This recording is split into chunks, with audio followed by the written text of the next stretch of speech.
আপনার নাম কিতা? আমার নাম জরিনা। আর আপনার? মখলেস। সাব, আমি আমার জামাইরে ডিভোর্স দিতাম চাই। এই বেটার লগে আমি রাত্রে ঘুমাইতাম পাই না। জানোই নাকি তা করে? অসহ্য। নাক টাকাইয়া ঘুমায় আর এই খালি ফাঁদ মারে। ফাদর কি গন্ধ! উপা কয়েক মিনিট আমি টয়লেট থেকে আইরাম কই মনে। আশ্চর্য, আমার গ্যাস্ট্রিক। আচ্ছা, আমি আজকে আধা ঘন্টা টয়লেট হইরাম।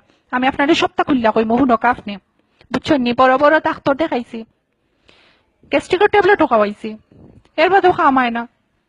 10-12টা ভাত মারে বুঝছেন নি? এটা ভাতর গন্ধে মরা গরু যেতে তাকে উঠটা দৌড় মারবো। আর আমি তো মানুষ, আমি কিলা থাকতাম কুকাশা ফাত মারি জ্বালাই লাইন একবারে। ফাতর গন্ধে রুমর মশা সকলকে মরি যায়। এবলা বুঝোকা কি যাত স্ট্রং ফাত মারইন টাইম ফুলে থাকে পেট। কত কইরা কইছে আজে বাজে জিনিস খাইও না পারেন, তবু খাইন। আগে যদি জানতাম বেটারে যে বিয়েও হইলাম না নে। কত স্বপ্ন দেখছিলাম, সব স্বপ্ন নষ্ট করে নিল। খালি নাক ডাকাইয়া আর ফাত মাইরা।